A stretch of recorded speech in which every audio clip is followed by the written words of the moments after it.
uno de más grandes aeropuertos del África, que va a abrir ahora en noviembre de 2024, que va a empezar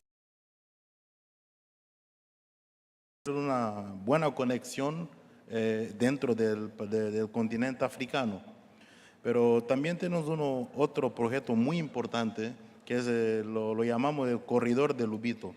Es como un tren rail que sale de la costa oceánica atlántica y va hasta el océano Índico en Tanzania, o lo mismo tren rail. Es muy importante por el desarrollo de turismo también, pero también el transporte de manufacturas dentro del continente. Pero lo que pasa es que África también es es el continente más joven del planeta. Y eso también tiene influencia en la necesidad de crear las condiciones para que los jóvenes africanos que tienen que tener empleo, que tienen que tener trabajo, hagan las habilidades necesarias para el desarrollo del turismo. Y lo que pasa también es que los otros sectores de la economía, como la extracción, como el petróleo, como la agricultura y todo, no tienen mucho espacio para absorber la mano de obra que tenemos en África. El sector de servicios, mayormente el turismo, va a ser uno de los sectores que va a absorber mucho de la mano de obra de la fuerza humana que África produce. El entrenamiento, la formación, la capacitación técnica es una prioridad en el gobierno angolano para que tenga condiciones de absorber la mano de obra en permitir la reducción de la tasa de desempleo. Gracias.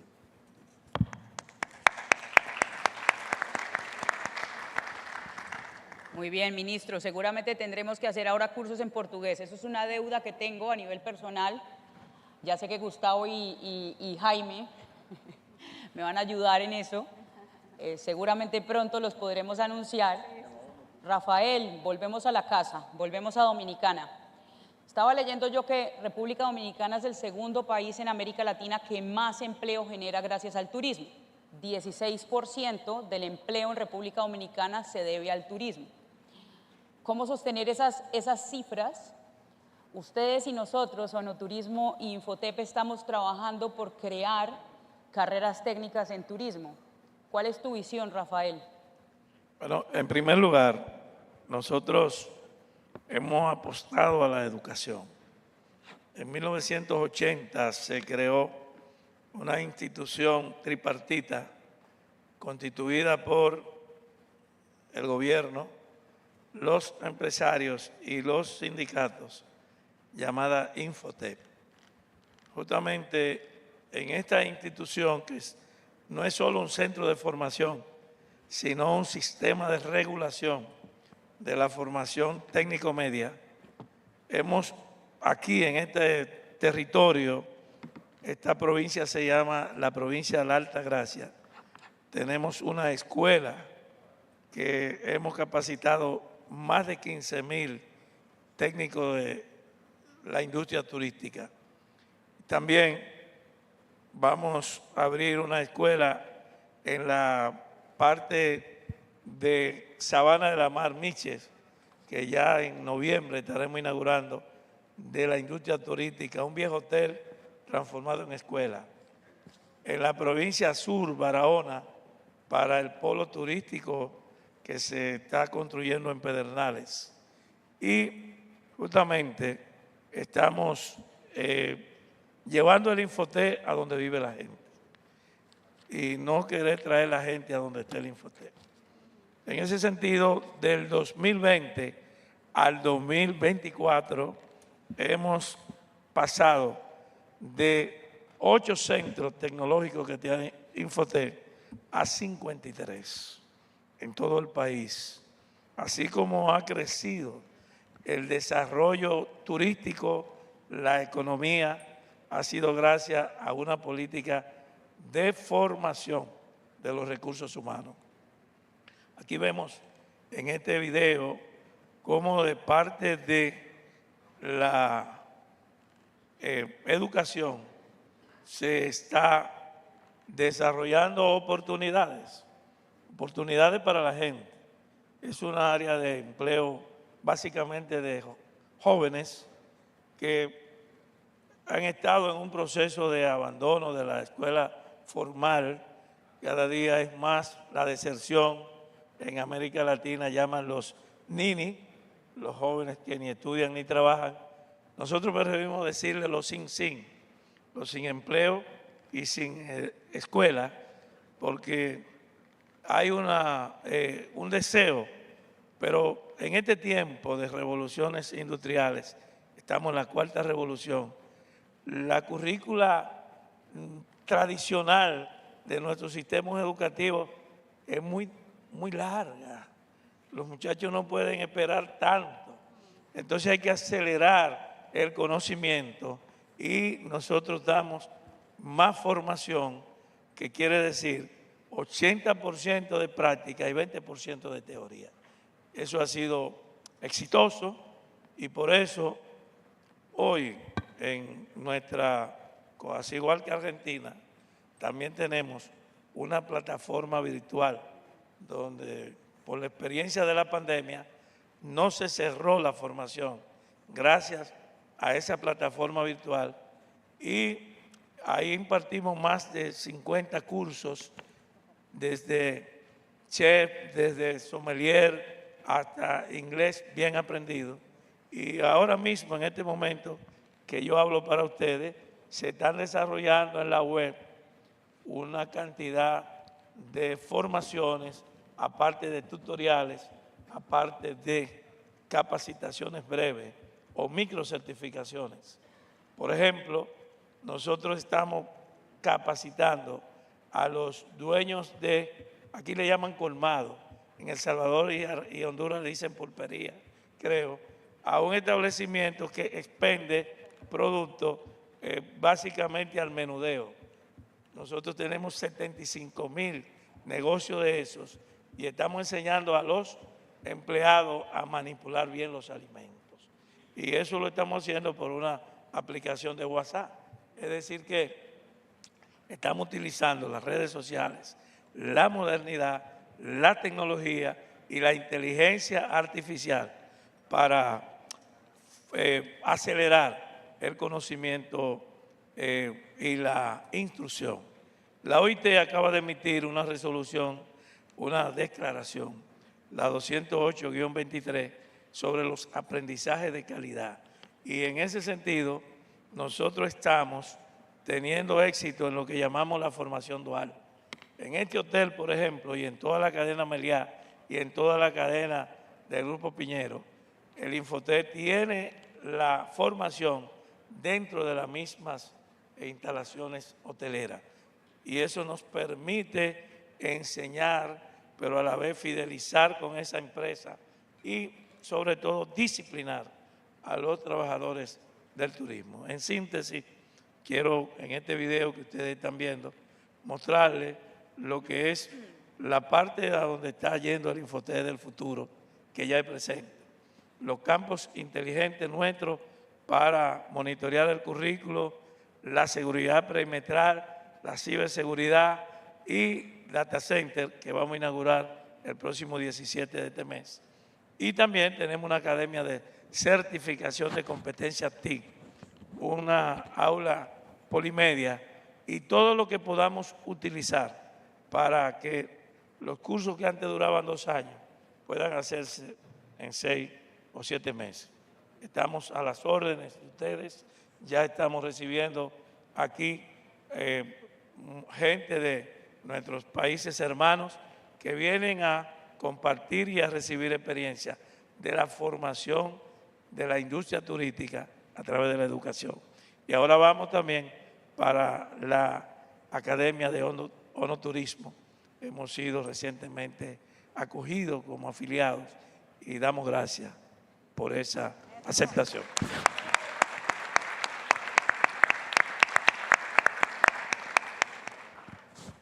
Muchas gracias a ti. Felicidades por muchas cosas. La primera, porque vi que Huawei está fortaleciendo el hub de tecnología y eso es importantísimo. Cuando uno va a las universidades chinas, Samsung, Huawei, esas son las que invierten en los jóvenes y en los emprendimientos. Qué bueno que ya haya un caso de éxito de tecnología para la gente más necesitada con grandes empresas tecnológicas. Lo segundo, pues yo resumiría todo lo que Rafael dijo en 2 palabras: innovación social. Cómo llevar el conocimiento al territorio y que gracias al territorio, pues efectivamente la gente crezca y la gente tenga una oportunidad laboral. Y aquí voy a contar 2 anécdotas porque usted me estaba inspirando, yo no tengo la culpa que usted me inspire. La primera anécdota me pasó porque estuve revisando, nosotros tenemos una alianza en ONU Turismo para educación, para incluir turismo en las escuelas. Hicimos una alianza con Cambridge, los británicos, con los americanos y con IB, que es la educación internacional.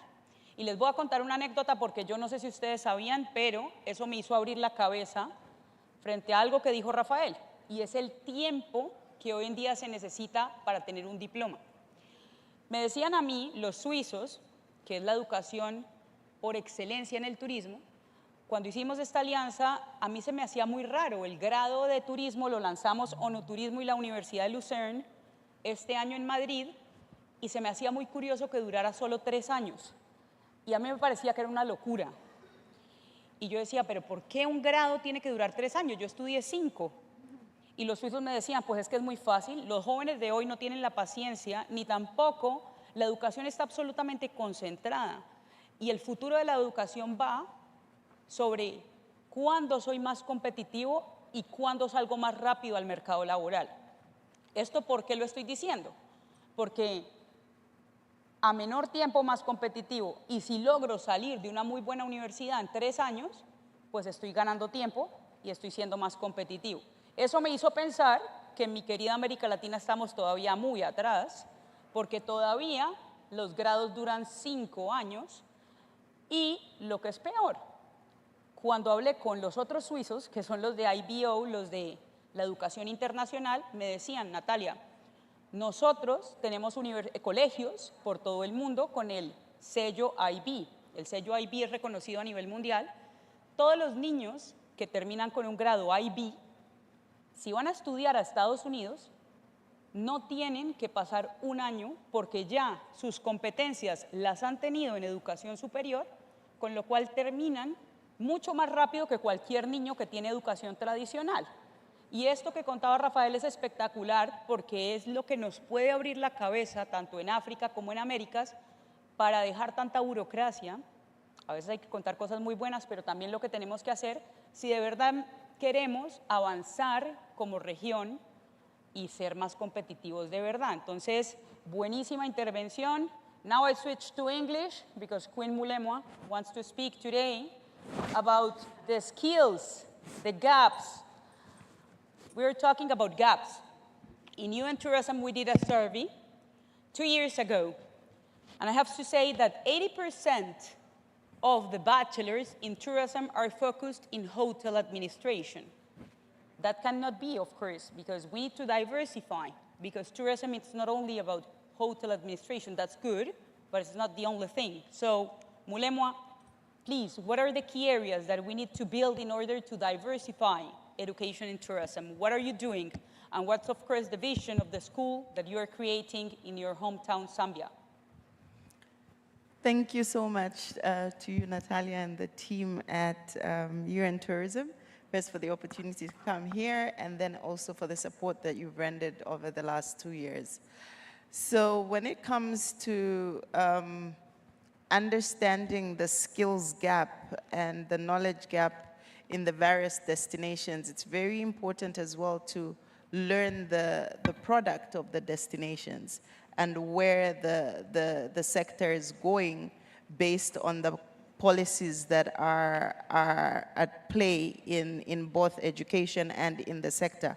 When we as a destination were having the ambitions of transforming not just our institute, but also the sectoral positioning in Zambia, because tourism has been identified as a key economic sector. So it means that we now need to look what are those skills that are going to be there to match the growth that is there. And the tourism ecosystem is quite vast. So we are not really just focusing on the hospitality, the service, but we're looking at everybody else. I think, as Minister did mention, looking at it from the front line, who are non-tourism, but they play a critical role when you're entering a country and in a destination.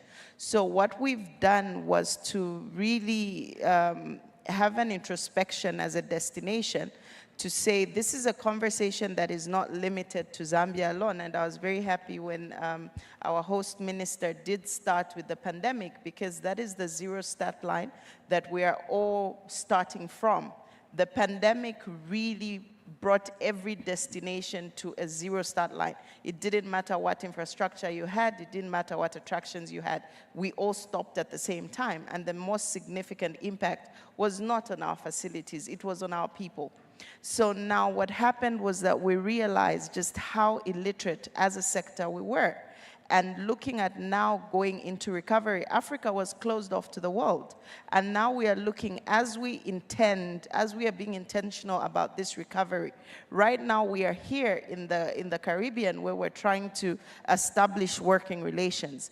If there is a policy direction, as there is now, where our minister this morning was signing a relationship with the Dominican Republic, what will the skills be that we need to have as a recipient destination, as well as what skills will Dominican Republic need to have to be able to receive the guests that are arriving?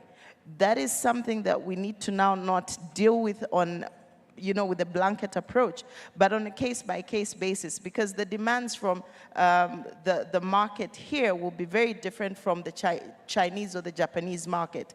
So when we are then identifying the skills gap, we're also matching with the intentions of where we're going. So with the Academy, we are really looking at being very responsive, being very timely about what we do.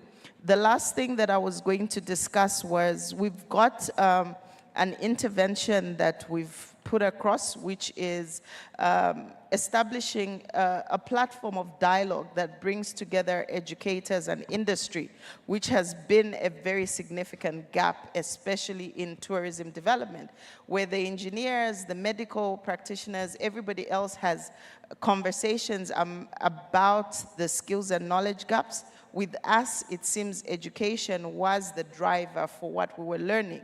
But now we've created a platform as a destination that really brings front and center as equal partners, educators and industry to have conversations. As I conclude, I'm now looking at a room that is full of the different destinations, trying to see how do we then identify the skills demands, not just in the formal setting, but based on the different panels, how do we tap into the informal learning environments? How are we going to be able to, the interventions that we have now are interventions in the school system. What happens for those that are out of the school system? How are we going to deal with the in-service? How are we dealing with the communities? Those are the type of skills and knowledge gaps that we need to be very intentional about. Thank you.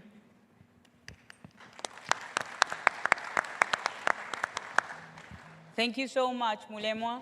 And now let's jump to another region, to another continent. Let's go to Switzerland. André, Switzerland is well known because of quality education. Let's inspire, why don't you inspire us? You have been working, EHL is working in the Americas, EHL is working in Africa. So can you provide some examples of things that you're doing over there? Yes, definitely. Thank you. Thank you very much for the invitation and the honor of being here. It takes a lot for a Swiss to be destabilized.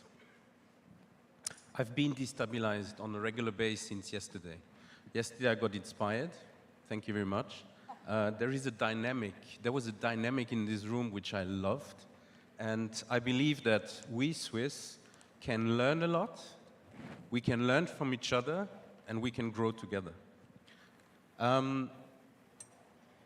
Then I was also destabilized today with the presentation of the Minister of Tourism of the Dominican Republic. I was just amazed, mind-blowing.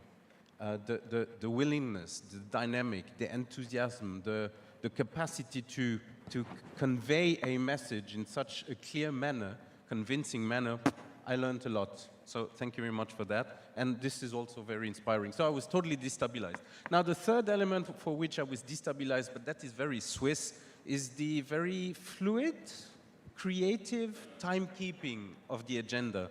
But you know, a Swiss, when it doesn't start on time, then we lose how we are even called. Now let's go back to your question. Just a bit of humor, come on. Let's go back to your question. A few examples of what we're doing in Africa and in Latin America. So EHL is, especially in Lausanne on our campus, we practice the arts and the sciences of hospitality management education. And we are helping partners in the world to develop and represent exactly the same model, which is demonstrated to work and to not only inspire, motivate the young people to enter within this industry. Because, and I say this up front, for hospitality education, we are in a phase of crisis right now. Let's be very clear. It may not be valid for tourism education, but for hospitality per se, we are in the phase of crisis. Since COVID, the number of students has reduced drastically. There have been schools that have closed.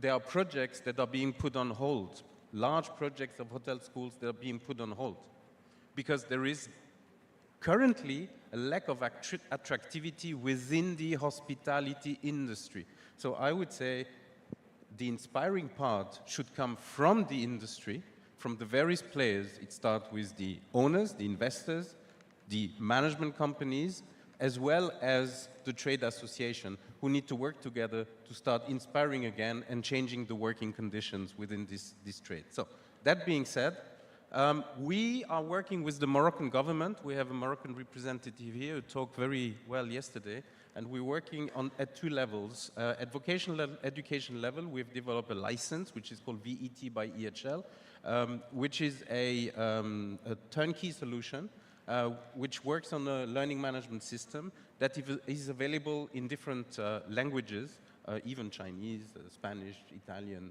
you name it, Arabic as well, Turkish, Vietnamese. This solution has been developed by us. There are basics in the hospitality industry that need to be mastered. And then we allow localization of the solution. So we form our partner to be able to then take this content, take the methodology, learn about the methodology, have their trainers being trained by us to be able to deliver according to the EHL way of transferring knowledge, skills, and mindset. And then localize it according to their needs, integrate the local culture, integrate the local necessity within the hospitality industry.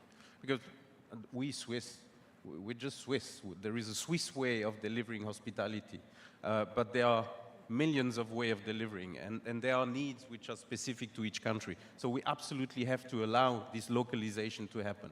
Then flexibility of the solution. Typically, there are destinations within Morocco that are seasonal. So why deliver a program that has to start in February and finish in July? Why deliver a program that has to start in September and finish in January? Why not have a program that can run through the summer? Okay? So we need absolutely to allow this flexibility, and this is included within this program. So that is at vocational education level. Currently, there are 7 centers that belong to the government that apply this solution, and the aim, a common aim, is that we have all the centers, I think currently there are 14, that apply exactly the same solution. Employability 100%. Typically, the students would go through, and that is valid worldwide for the VET by EHL. We have 28 centers right now. 50% of the students go through the base level, which is 6 months long. They work then in the industry and then come back 1 year to 2 years later, go through the intermediate level, then work again, and then finish with the advanced level. Then they receive an EHL diploma. So it allows employability. So it's not just education, it's education as complementary to the work. And then we also work in Morocco with UM6B, University Mohammed VI, where we certified the higher education program. And again, here we had the first batch that received their diplomas. And this is a recognition of a program, and we guide and handhold the partner to be able to deliver a best-in-class higher education program. So that's an example in Morocco.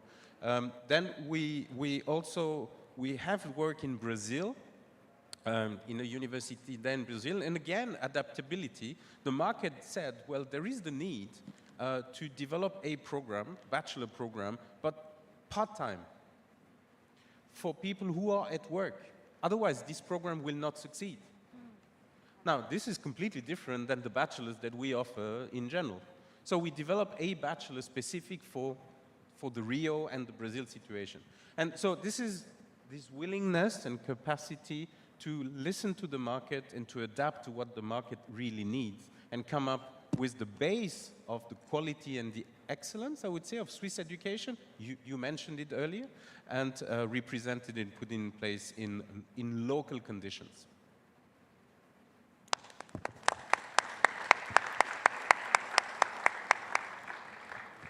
Thank you so much, Andre. You know, I have a dream, and of course, we are going to make it true. But part of what is happening in Switzerland that amazed me was the first time that I was there learning about education, was that finally, at the end of the day, in Switzerland, vocational training and managerial training is connected. So you study 2 years. If you don't have opportunities to study, you go into a technical career. But then the top universities in Switzerland open you the door to go to validate all the curricula. So at the end of the day, you are having the opportunity to become a professional. And that's my desire, to work with Latin America and with Africa, so that little by little we are able to open that door. It's not an easy door because it's mixed with the Ministry of Education, but we are there. And I think that the soonest, the latest, we can have a showcase over there. So thank you again. Just as an example for this, to portray very 20 seconds, because people are hungry. I thought education was key. The CEO of UBS has done an apprenticeship. And he's one of many thousand leaders within various industries in Switzerland, Germany, Austria, because this is where it's coming from. Apprenticeship are being praised and considered as important as higher education. I think this helps a lot. Thank you. Last but not least, Paul, you're the Vice Chancellor of the University of Zimbabwe. The whole day you're dealing with the students. That's an amazing world, no? Because it's people that are always creating, dreaming. What do you see in the future of tourism? What do you see in the students that are coming to the university? Thank you very much, Natalia. I think to start with, I think I just want to thank the warm hospitality we have received and continue to receive from the wonderful people of the Dominican Republic. And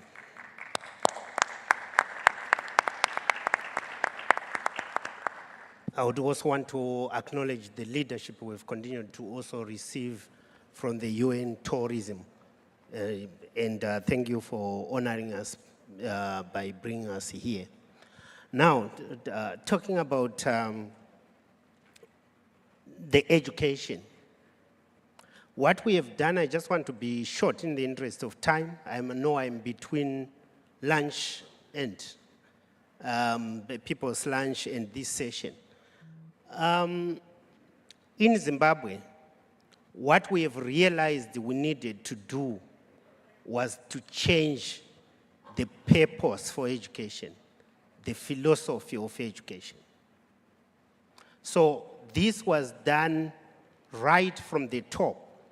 The President of the Republic of Zimbabwe, Dr. Emerson Dambudzo Mnangagwa, brought in a new philosophy with a new challenge in a very simple but very deep way to say, if the education is not delivering goods and services, then the education is useless. I think that was the starting point. And as universities, we took up the call and we have radically but deliberately transformed the curriculum of the university and the philosophy of the education. We used to teach students just simply the administration of tourism, simply the naming of towns and cities and rivers and mountains, without purposing the education to deliver goods and products that would speak to the meaning of tourism. So with our new curriculum, with our new programs, tourism has a different meaning. We now have innovation hubs within universities and industrial parks. The philosophy is called education, heritage-based education 5.0.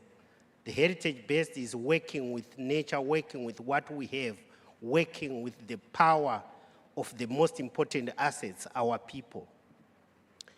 And the 5 pillars are the research, which is common, the community service, common, the teaching and learning, common.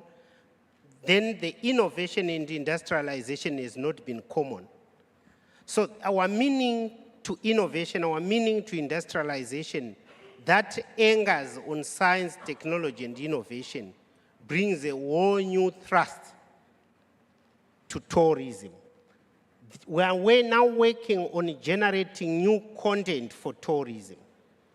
We now realize that there is tourism in the medical field. There is tourism in education. There is tourism in culture. There is tourism in nature. And that brings a very different type of graduates. And I'm happy to announce to this august house that we have had our first group of graduates under this new philosophy this year, 2024. And we are seeing a lot of commonalities that have generated with this region, because we have now generated programs, research and development programs, that speak to the type of foods that we have, that speak to the type of landscapes that we have, the type of animals we have, the type of people we have in the country and in the different regions. And the use, leveraging on the use of ICTs, we used to discover areas only when you go there, but then we rarely travel. Now that with the Internet of Things, with the AI, people are able to prime themselves to know areas, to know regions, to create applications for exploring regions of interest. The changes in tastes and preferences by people across the globe can now be matched by the skills we have to impart in our education programs. We have changed, that would be my last point. We have changed now to say skills should be more and theory less. We'll do more theory as we go with your experience. And with that, what we have been able to do is that the vocational training, polytechnic training, teachers college training are now connected seamlessly with higher education, which is university education, under a national qualifications framework that the country has developed. So it becomes seamless to connect people from training from all the different sectors and they still can get a degree in tourism in various areas. We have introduced culinary arts, gastronomy tourism, and other related areas of tourism development through that change in philosophy. Thank you.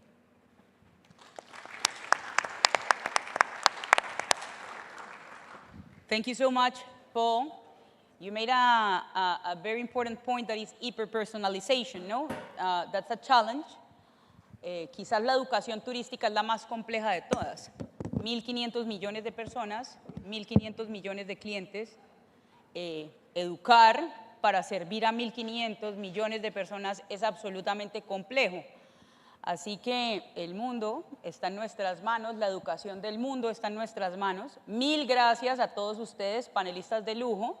Con un fuerte aplauso nos despedimos de este panel.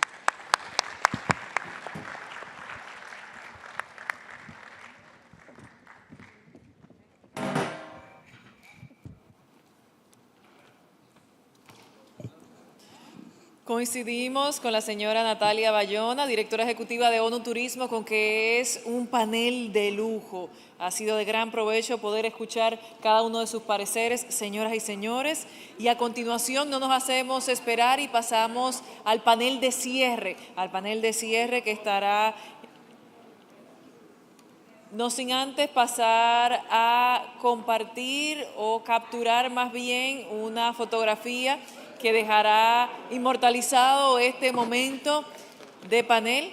Cada uno de sus integrantes aprovecha y se coloca en nuestra escalera para poder tomar una imagen que quedará para nuestra historia, en la cual la señora Natalia Bayona, directora ejecutiva de ONU Turismo, ha moderado el panel, que ha tenido como panelista a su vez a Morena Valdés, a Daniel Marcio de Jesús, a Yanina Martínez, a Paul Macfumo, a André Mac, a Mulemwa Monguacua y a Rafael Santos. Aquí están ellos. Vamos a repetir este aplauso, señoras y señores, para nuestros panelistas y moderadoras, quienes están construyendo un mejor mañana desde el día de hoy. Así se ha titulado nuestro panel, que recién finaliza y ha sido de gran provecho para esta cumbre de ONU Turismo, África y las Américas. Nuestros panelistas ahora se acercan a sus asientos para poder dar continuidad a nuestra agenda, y para el siguiente momento vamos a avanzar en esta primera cumbre. CAFCAM estará enfocándose el siguiente panel en jóvenes talentos liderando la transformación, y para ello queremos pedir que nuestro moderador se aproxime. Nos referimos al señor Javier Valdés Agramón, director de Iniciativas Estratégicas y Crecimiento para LATAM en Forbes, a subir a este escenario. Los micrófonos son todos suyos. Muchísimas gracias. Gracias a todos por quedarse hasta este momento. Ya es la última parte de nuestra cumbre. Tenemos un panel increíble, refrescante, tan refrescante como el drink que espero que nos echemos después de este panel. No se puede dejar de hilar lo que decía Natalia hace un momento, que es la educación, las inversiones con el emprendimiento. Este panel de cierre es un panel que me apasiona muchísimo, porque tenemos a 6 jóvenes que están liderando la transformación a través del emprendimiento. Es importantísimo hilar las políticas públicas, hilar las iniciativas. Limited.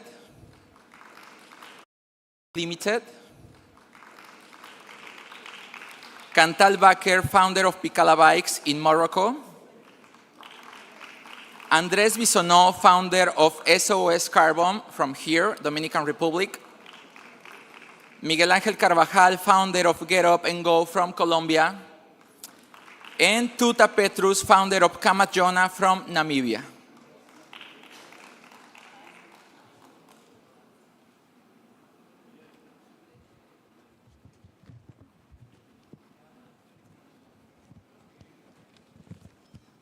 Thank you everyone for be with us. I would like to start the panel with the Minister Didier. Minister, what role does innovation play in your strategy for promoting sustainable tourism in the Democratic Republic of the Congo, particularly in balancing conservation efforts with increasing tourist demand in key areas such as national parks and cultural heritage sites? Thank you very much. I think I would be the only person to speak in French in this room because my English is not perfect. But before to start, I would like the technique to send like a video because to speak I need to change something about perception. And I think the Colombian minister talk about it. Perception is something like can be changed. Maybe he can put the sound. Because when people think about my country, c'est la terre d'une gastronomie aux mille saveurs. C'est la terre des montagnes neiges éternelles et des volcans ardents.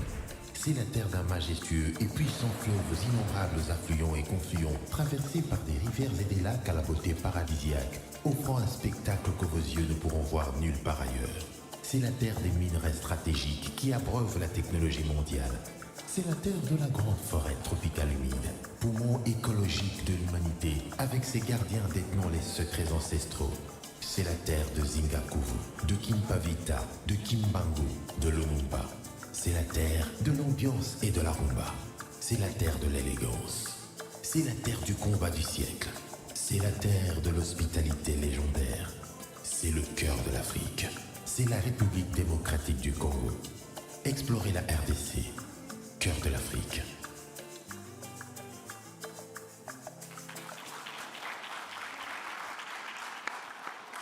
thank you very much, because I know that many of you, when they think about DRC, they think about war, then they think about diamond, but there is other things that you can see.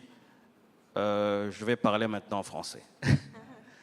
Alors, la RDC, c'est aussi ça, c'est le poumon écologique, un des poumons écologiques de la planète, avec l'Amazonie, avec Bornéo et Mekong. Nous détenons à pratiquement 47% des réserves tropicales humides du continent et du monde, et nous avons 10% des réserves d'eau douce de la planète. Alors la question que je me pose ici, comment développer le tourisme tout en préservant l'environnement? C'est ça la question majeure pour mon pays, et comment aussi impliquer la jeunesse dans ce développement-là. La virginité touristique de la RDC, si je peux m'exprimer ainsi, c'est aussi son opportunité, c'est aussi une chance pour nous. Bien que nous ayons quand même été parmi les premiers pays en Afrique à avoir un parc national, qui est le parc de Virunga. Le 21 avril prochain, nous allons fêter les 100 ans du parc de Virunga, et je vous inviterai à venir faire un tour pour découvrir ce que nous avons comme patrimoine mondial. Je peux parler entre autres des gorilles de montagne et des gorilles de plaine. 80% des gorilles des montagnes, par exemple, sont en RDC, et les 20% restants sont partagés entre l'Ouganda et le Rwanda. La RDC, c'est aussi un sous-continent qui permet d'explorer donc différentes avenues. Mais pour y arriver, je peux me lever pour me montrer cette carte. Ce diagramme explique un peu notre approche. Je peux me lever, can I wake up? Vous pouvez voir qu'il y a plusieurs éléments qui permettent de créer de l'emploi pour les plus jeunes et surtout de développer les régions les plus éloignées. Si on parle par exemple de transport, nous développons avec des jeunes entreprises des compagnies de transport. Si on parle d'hébergement et de restauration, il y a des petits sites qui peuvent être créés par les nationaux. Le but étant que toute cette synergie permette à des centres ruraux, locaux, de devenir des centres de développement. Parce que nous avons près de 10 sites de l'UNESCO considérés comme des aires protégées. Mais comment protéger ces aires-là si les gens qui vivent autour de ces aires-là ne profitent pas de cette protection. Pour préserver l'environnement, en même temps que nous allons développer les centres ruraux où il y a des possibilités, c'est le modèle que nous présentons ici et qui est un écosystème qui amène le développement. On m'a dit qu'il y a quelques années ici, Punta Cana n'était pas ce qu'il est aujourd'hui. Mais il y a eu des partenariats publics-privés entre, par exemple, l'entreprise Melia et votre pays, qui ont permis de développer ici tout ce qu'on voit aujourd'hui. C'est ce genre de partenariat que nous voulons développer aussi, qui vont permettre justement d'avoir un impact sur les communautés locales, tout en préservant l'environnement et en créant des entreprises locales qui permettent le développement dans les milieux les plus reculés. I have to stop there because when I start talking about this, I can talk about an hour. Thank you very much. Thank you, Minister. Para los que no tengan un traductor de francés o no hablan francés, el ministro se acaba de comprometer de invitarnos a la República del Congo. Entonces, el compromiso está hecho, esperamos estar pronto por allá. Ayula, you are the founder of Bedouin Limited. How does Bedouin Limited leverage its service as a product model to drive innovation in the industry, such as tourism and hospitality? Gracias. I've been practicing my Spanish, so I'll say buenos dias to everybody. It's a wonderful opportunity to be here today. I'm actually I'm flying the flags of two countries. The first is my home country, Nigeria, and the second is my current country of residence, which is Canada, where I'm also schooling at the University of Waterloo. I'm doing my master's degree in business, entrepreneurship, and technology. So when I started Bedouin 13 years ago, the focus for us was how we could use creative ways to find innovative solutions. And so we do this with a lot of research and design thinking. And in the process, after consulting for a number of companies, I got involved in the tourism industry, through the Nigerian government, which is the NTDC, designing solutions for them. It was in this time that we were able to find that there were a lot of gaps in that space. And along the line, we've developed a number of solutions. The first one started in 2022, which we call the Tourism Hackathon, Nigeria. The focus for us is, if you know Nigeria, there's a very large youth population that are very, very talented. So we designed this hackathon, which essentially is to find solutions through the application of technology that will jumpstart the tourism ecosystem. And in that time, we've managed to identify like 15 startups, and we've also supported like 100 young entrepreneurs. The solution was actually spotlighted at the G20 summit in India in 2023. And on the final note, I'm currently building a solution through the use of artificial intelligence, which is called KinTrace.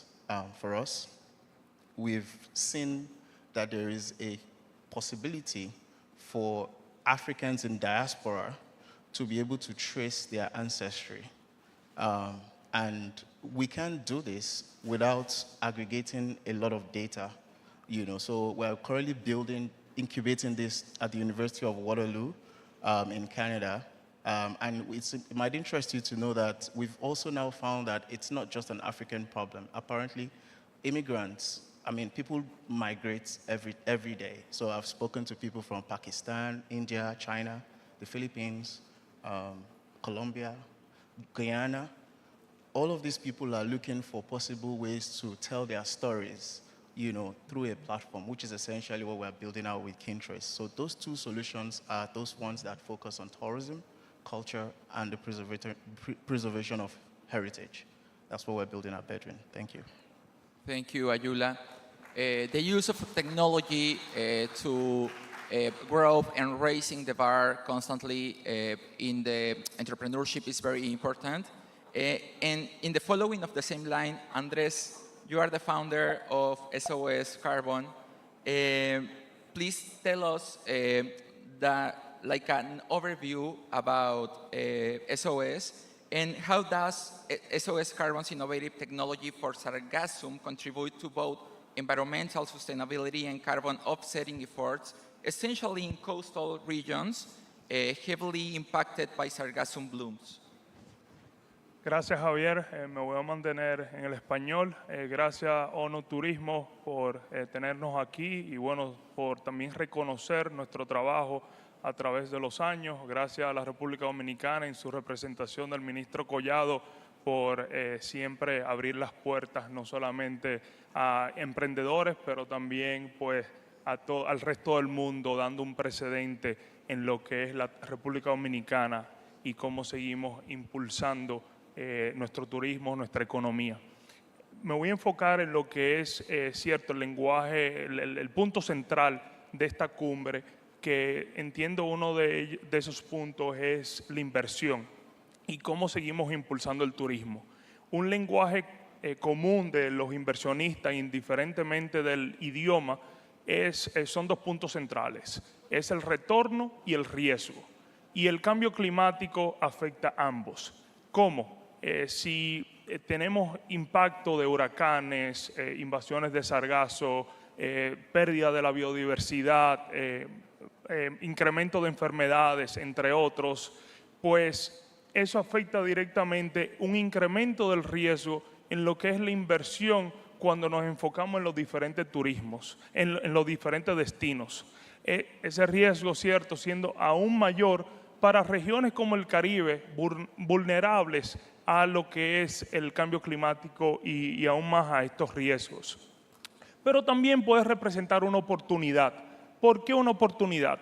Porque desarrollando tecnología y también entendiendo la infraestructura localmente que tienen estos países, podemos aprovechar estos impactos como son las invasiones de sargazos, de algas, para aprovecharla como materia prima y así impulsar otras industrias sostenibles. En SOS Carbon, que somos una organización que nace en el MIT, efectivamente desarrollando tecnología que pone como pilar a nuestras comunidades, pues nos hemos centrado en cómo aprovechar esta crisis climática para tenerla como un recurso de materia prima y así impulsar otras industrias sostenibles. Ya estamos en la agricultura con fertilizantes orgánicos, bioestimulantes y otros insumos y seguimos innovando en lo que es el campo de aprovechar crisis climáticas para convertirla en oportunidades y así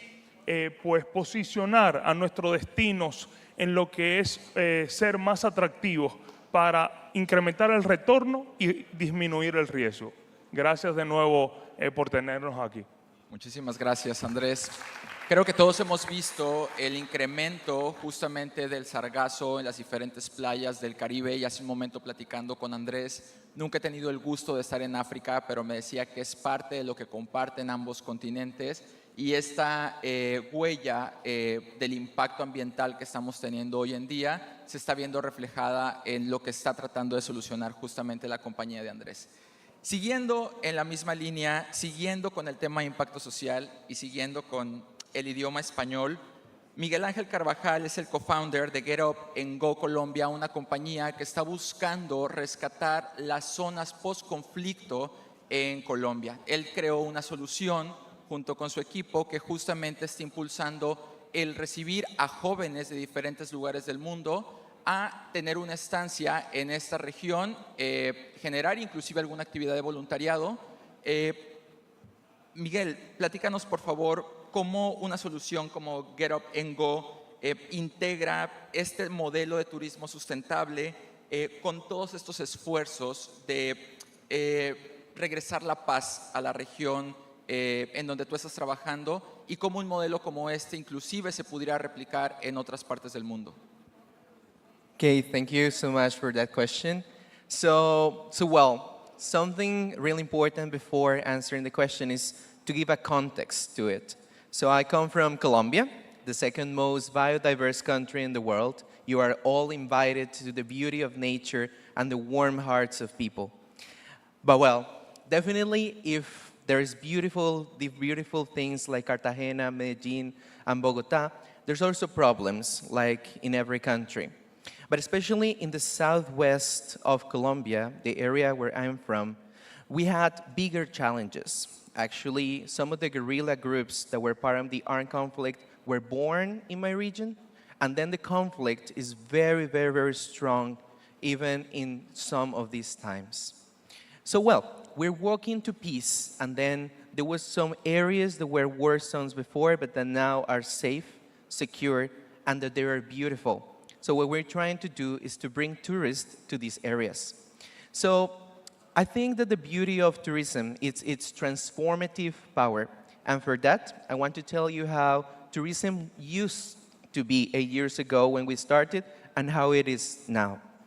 So the first thing is definitely that in Colombia, only 5% of people speak English, meaning that the international tourism has a big gap to be covered.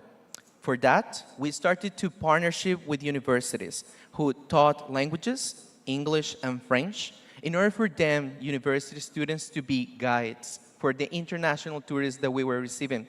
Before us, there was only Spanish tours in the cities and in the rural zones of Cauca, my region. Now, we can receive tourists in German, French, English, Spanish, and Portuguese. So we can have a better possibility to have a bigger and a stronger connection with tourists. The second one is the stay. So usually in my capital city, Popayan, people would stay for 1 day. And they will basically stay because they were coming from Ecuador to the north part of Colombia, especially to Cali, the salsa capital. So well, they will stay for just 1 day to know the capital, a beautiful colonial city, or they may stay for 1 week if they wanted also to go around the rural zones. But was it possible to stay longer? The answer that we had is yes. Now we have a program for people who want to be volunteers in Popayan and in the rural zones of Cauca. They stay within 1 month to 11 months. So we're partnership with different organizations, the German government, and different platforms all around the world in order to bring people to our region so they can work together along locals. They can build infrastructure. They can build solutions. They can teach people what they know, and they can also do art, as murals are very, very important for the transformative power of culture. Finally, we teach and we learn from one another. Spanish is spoken for more than 500 million people in the world. And to every volunteer tourist we have, we teach them Spanish so they can connect in a deeper way with the people. But we also teach English, German, French to the locals so they can also connect from a cultural perspective. So we believe that by doing so, we're transforming and contributing to peace building. As peace building needs a bridge, a language so we can understand one another. It needs time so people can stay and get to know one another. And also needs a connection that goes beyond just getting to know the cities and the rural zones. Thank you so much. Thank you, Miguel Ángel. Justo ayer hablaba con Miguel Ángel de la oportunidad que existen modelos como Get Up and Go, de replicarlo justamente alrededor del mundo, porque existen lamentablemente muchas regiones en conflicto o post-conflicto. Yo soy de Sinaloa, México.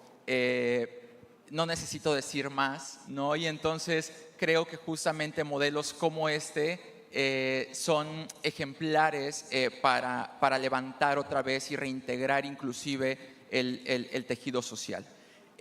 Tuta, you are the founder of Camayona in Namibia. Camayona offers this amazing experience in between co-living experience, but also a volunteer experience for young people traveling around the world.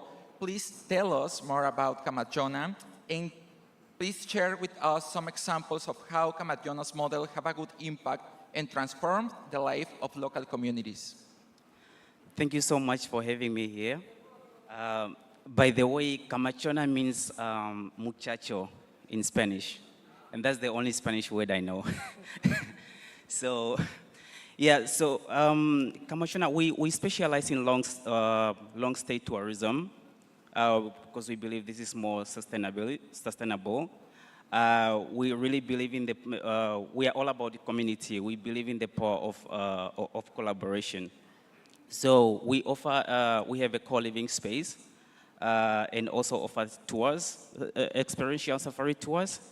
And we understand that young people are traveling different compared to the previous generation. They want to be more involved in the local community. And also the most important thing, they can work remotely. So Camachona create this space where they can live together, they can work together, and also host a lot of different activities. We host like skill sharing nights or traditional cuisine night, and other different educational activities.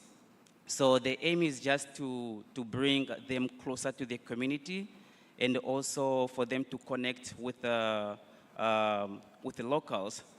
Our tours are also more focused on wildlife conservation and the beautiful sceneries of Namibia.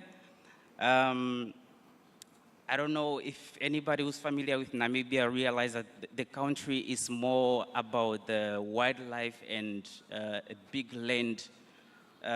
So what we are trying is just to bring people to stay more in the city and learn and connect with the locals than just going on a safari and seeing the endless desert. So, yeah, thank you. Thank you, Tuta. We have a new goal in our bucket list, and is to visit Camachona in Namibia. Cantal, you founded Picala Bikes in Morocco. You are not from Morocco. You came to Morocco, and you can tell us more about it. You have 60 youngsters currently employed at Picala in Morocco, 23,000 children educated, and 650 women learn to cycle. With a mission to inspire the audience, how can a model like Picala have a good impact on global tourism? Okay, thank you very much. A very good question, indeed. So yeah, Picala means bike in local Moroccan street language, slang. And the idea is that what we do, we offer authentic bicycle tours for tourists. So it's an ecotouristic service, and these tours are guided by locally trained Moroccans. And the aim is that the revenues of all these tours, they go and benefit the local community. So we make sure that tourism is extremely powerful. We know that. This is why we're here all together. And we want to make sure that tourism helps the community directly and indirectly. And this is why we have set up this model where our profit, our trainings, support all the social activities that we do within the organization to empower kids, communities, the city.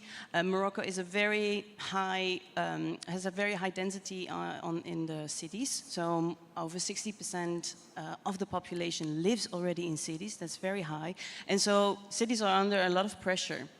Mobility, sustainability, and therefore we want to make sure that the bicycle becomes an asset both for the community and for tourism. So that is part of that is our big mission. That's what we're aiming at. We're located in 3 cities in Morocco and trying to expand. And yeah, your question is like, how could we impact, like give impact to the global tourism? Now that is a challenging question. I think that we need, you know, like we need these moments like today to be here, to be part of this event, this Congress of the UNWTO, to learn from each other, to build bridges, to make sure like how can we support small initiatives like mine, Picala, to extend its power, to duplicate, to find ways to new countries, to new destinations, because this is a concept that is very duplicatable, and yeah, we would be very happy to see if we can give that impact to other countries and other destinations. Thank you, Cantal. Algo que me parece sumamente inspirador de los emprendedores que conozco es que se enamoran de un problema, se obsesionan con solucionarlo y buscan cualquier alternativa, no precisamente un modelo de negocio per se, sino que van pivotando o iterando con la intención de encontrar cómo solucionar ese problema. Desde un emprendedor que tiene un producto o que crea productos para solucionar diversas causas, hasta renta de bicicletas, espacios de co-living o una compañía que junto con el MIT está solucionando el problema de sargazo en el mundo. Panelists, we would like to continue, but we don't have more time. I'd like to hear your final thoughts of this panel. Minister, would you like to add something else? Yes, I'll try to speak in English, huh? Because at the beginning you asked me what are the innovative way the young people do to do a new way of tourism that preserve the environment. We have a young group of person who create a festival. They call it Congo River Festival, and they take a boat to make the people discover the beautiful and majestic Congo River by boat, and also they do some experience to take out of the Congo River all the bad material like plastic bottles, things like that, and we work with them to make the people discover the country. And as I said at the beginning, Congo is like one of the latest ecological lung of the world, and we need to preserve this and also to see how to stop the war in the north of the country. Congo is a big country, it's a subcontinent, so the war is just in the north of the country, and there is a lot of opportunity to invest in the tourism sector. And as I said at the beginning, I invite every person here to come next year in Congo because it's 100 years anniversary of the Virunga's park. It's one of the biggest park in the world, and there is a biodiversity, and I need you to come and discover my country. Thank you very much. Thank you, Minister. Ayula, would you like to add something else? I just want to thank the organizers, UN Tourism, and of course the beautiful country of Dominican Republic. It has been a magical experience for me. I know I'll be going back to my base in Canada to showcase, what I've seen here. And I know this won't be my last time. I would definitely love to engage more with the ecosystem here. Thank you very much. Thank you too. Cantal, I'd like to listen your final thought.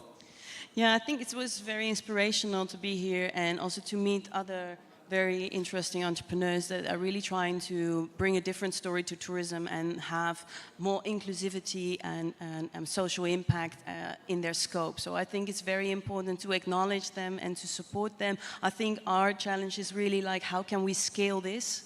Because we're doing business plus, in my opinion, because we have all of those extra elements to support the community embedded in our strategy. So for me, it's really important that we keep that dialogue going, how we could support this kind of initiatives on policies, on investment, on connections. And I'm very grateful to be here today because I've had already many opportunities to improve, and I hope every one of these amazing people will flourish as well.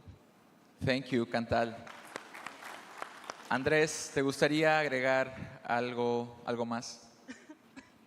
As Dominican myself, I just want to say, right, let's go enjoy a cold Presidente wedding dress, and looking forward to mingle and meet in more depth your different startups and your companies. And yeah, let's do it. Ready for lunch, but please. Gracias. Miguel Ángel, por favor. Well, thank you. Thank you to UN Tourism. Thank you to the beautiful country of the Dominican Republic. And I think that a great lesson that I have learned through these days is that we can do it. The world needs a transformation, and I think that tourism has the power to transform it. Gracias. Tuta? Yeah, I'm just happy to be here.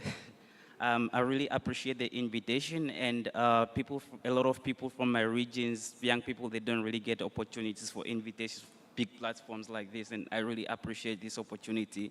I met a lot of all these friends, and it's helped us to getting inspired more, and think more out of the box, which is what's Muchacho all about. Thank you so much, Tuta. Quiero agradecer especialmente a ONU Turismo por pensar en las juventudes, por cerrar de esta manera esta asombrosa cumbre, y muchísimas gracias por darnos oportunidad de tener una voz y un espacio también para presentar lo que los jóvenes alrededor del mundo están haciendo, están impulsando from scratch, y es importante en este punto unir esfuerzos. Gracias otra vez ONU por darnos esta oportunidad, pero los ministerios de cada país también voltear a ver lo que las juventudes locales están realizando, apoyarles de la manera que se pueda, y estoy seguro que van a ser mezclas muy, muy ganadoras. Muchísimas gracias a todos ustedes, y bueno, vámonos a comer y a celebrar.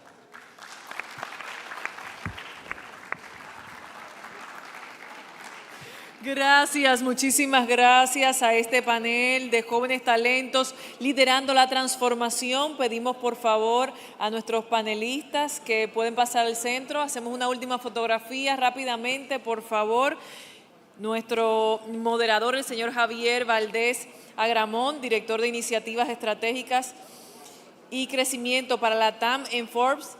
Así como también, gracias por esa moderación de lujo. También dar las gracias a Didier, a Ayola, a Andrés, a Miguel, a Tuta y a Chantal por ser parte de esta conversación que pone también la responsabilidad sobre las nuevas generaciones a asumir el liderazgo que también les corresponde para construir esta narrativa en torno al turismo de África y las Américas. Así que muchísimas gracias a ellos por su participación.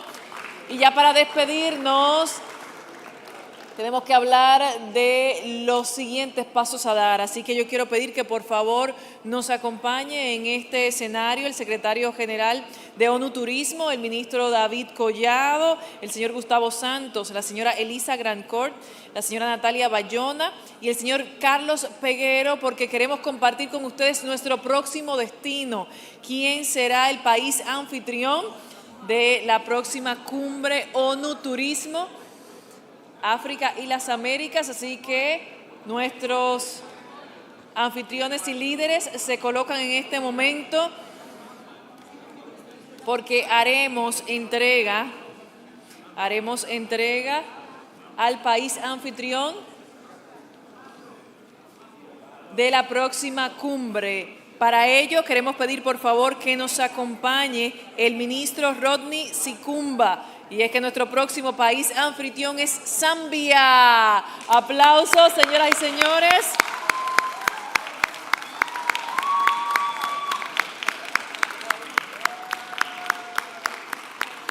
Recibe en nombre del país anfitrión, la República de Zambia, el ministro de Turismo, el señor Rodney Sikumba. Recibirá de manos del ministro David Collado una estatuilla como símbolo de ese traspaso de anfitrionía de la cumbre ONU Turismo para África y las Américas, recordando que es una estatuilla de Juan Trinidad, escultor dominicano, quien ha sido emblemático en esta cumbre, y nosotros más que fascinados de poder conocer nuestro próximo destino. Así que, señoras y señores, en este momento que se toma la última fotografía oficial, queremos pasar un balance a sabiendas de que hemos concluido exitosamente nuestro programa. Todo final, como bien sabemos, es un nuevo comienzo, así que les invitamos a continuar con estas ideas, con estas iniciativas planteadas, que sin duda son el punto de partida para un mayor acercamiento entre África y las Américas. Cedemos el micrófono en este momento al ministro David Collado.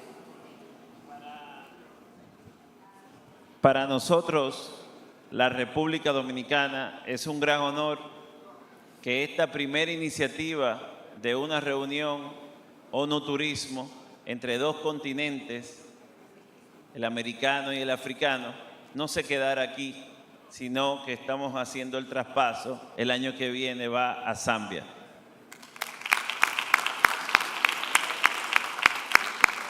Excellency SG, I think as Zambia we're very delighted to be the host of the second edition of the CANCAF. And I think what is very important is that we don't need to we need to keep the fire burning to make sure that this thing gains the momentum that it requires. And from the presentation that we've seen and all the investment guidelines that we've been shown, especially some of them within Africa and the ones in America, it will now give us an impetus to actually drive this agenda.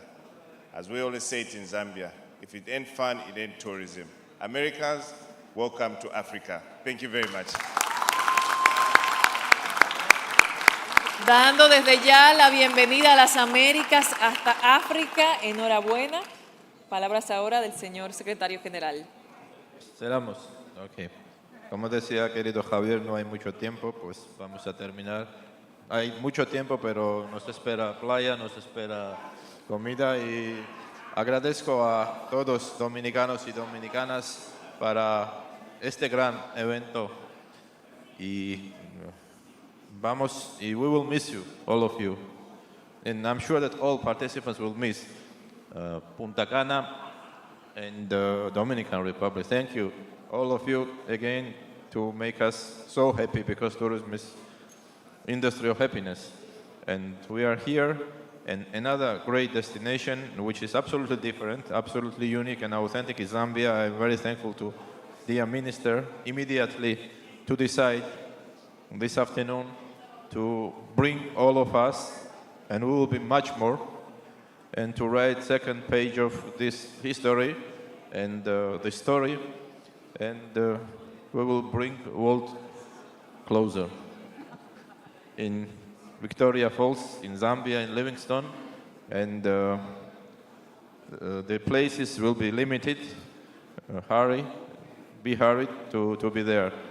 Visit Zambia and invest in Zambia. This will be the theme of our meeting, and I'm sure that we will large.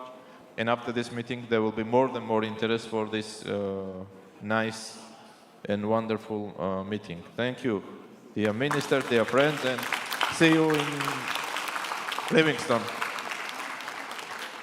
Y de esta manera, con palabras de cierre del señor secretario de ONU Turismo, de esta manera concluimos esta cumbre ONU Turismo para África y las Américas. Enhorabuena poderles haber recibido en República Dominicana, específicamente en el este de nuestro país, en Punta Cana, que dejamos los brazos abiertos para que permanezcan con nosotros, disfrutando, compartiendo y aprovechando todo lo vivido y aprendido en este espacio para el turismo. Turismo para África, turismo para las Américas en esta cumbre ONU Turismo que ha concluido con éxito. Recordarles que tenemos el siguiente destino ya en agenda y que será Zambia, nuestro próximo país anfitrión. De esta manera, en nombre del Ministerio de Turismo de la República Dominicana, nos despedimos hasta un próximo encuentro. Muchísimas gracias.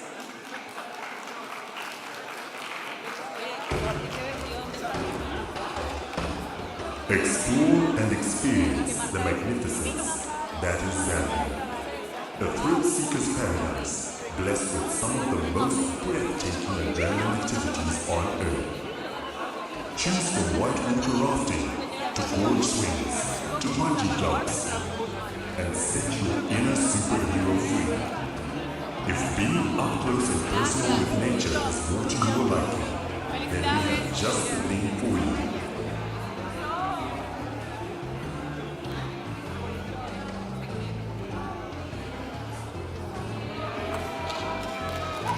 Get to interact with the big five in their natural habitat.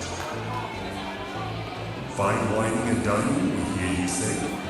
Say no more and be spoiled for choice with a stunning selection of top culinary experiences, all catered to suit each and every palate.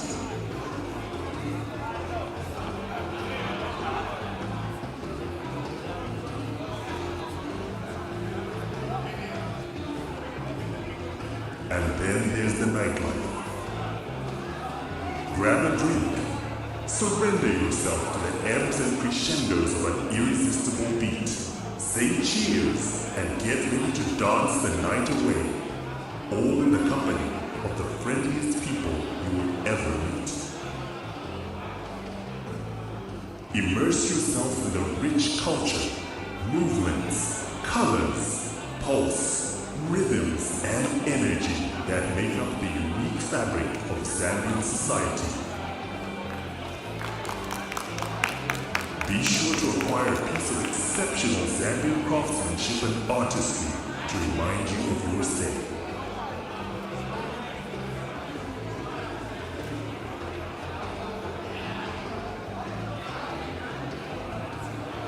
Travel back in time and explore the foundations of Zambia's history by visiting one of our numerous museums. So whether it is supremely fitted conferencing facilities, accommodation and amenities,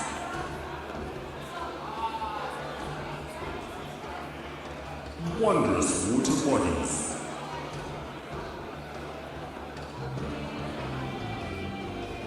or undisturbed nature,